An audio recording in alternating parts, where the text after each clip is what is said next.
Hello and welcome back. And in today's video, we're going to go a little bit deeper into the issue of the time-conscious American and what exactly does that mean and how should we adapt ourselves to the time frames of American people when we are visiting or working in the United States.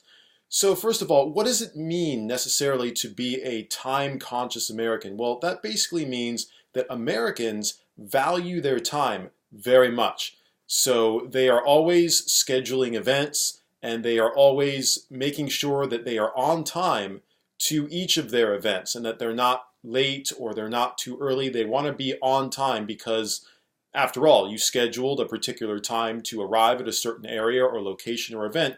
You want to make sure that you're holding yourself to that. And you also want to make sure that you're holding others who are going to be joining you at that event to that time as well. So what does that mean for us if we're coming from a country where time is a little bit more flexible? For example, I have several clients who come to me from various countries where it's perfectly acceptable to be 30 minutes to an hour late when it comes to showing up to an event or to a party or to a meeting. Now, remember, in your culture, in your country, that may be acceptable to come very late, but here in the United States, we want to make sure that we are on time. So for example, if our host says, oh, our party is going to begin at 7 o'clock, then you need to make sure that you're going to be at the venue, at the party, the place where you're having the party at 7 o'clock, or very, very close to that time. I mean, you can be within, let's say, 5 or 10 minutes, either early or late, but you want to try and get there as close to the actual time as possible. So that's something that Americans definitely value in terms of their time and their time management. So don't think that you can show up 30 minutes to an hour late and have people be okay with that. If you're going to be late, here's the thing. Let's say that you are going to a party or you're going to a meeting with your boss and it's not on your property, it's not on the property of the company, it's somewhere else. Maybe it's the boss's home. He's asked a bunch of you to come over for a meeting, and you're going to go meet him at his house and it's like an hour away. So if you're going to be late, so let's say that you're on your way to the boss's house and you get stuck in traffic, there's a traffic jam, or you got into some kind of car trouble.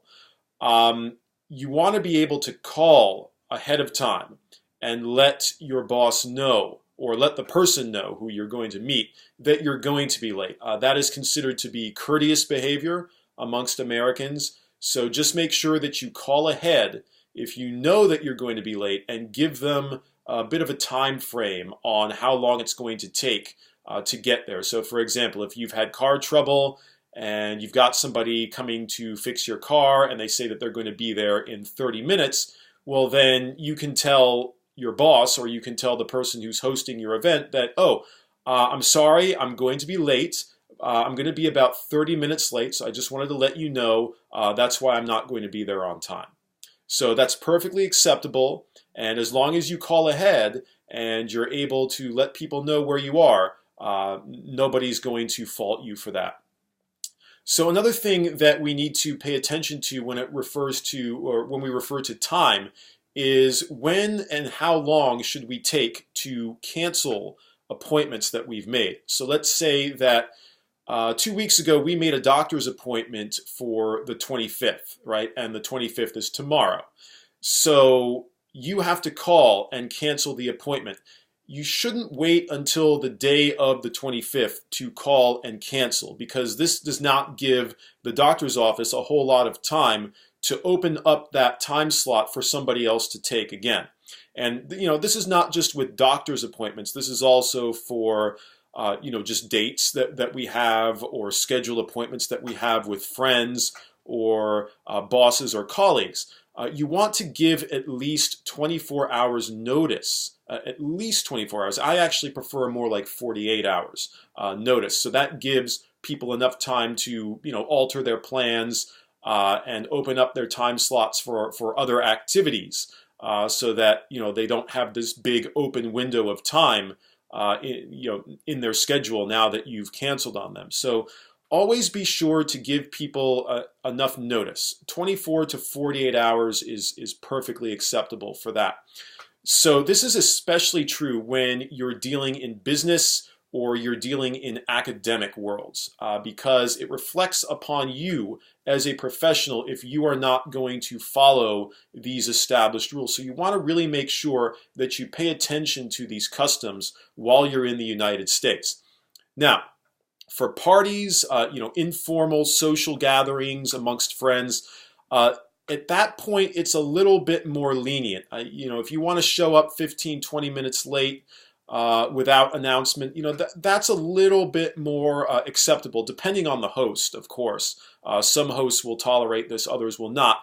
But the bottom line is you're going to have a little bit more freedom when it comes to social gatherings and informal parties.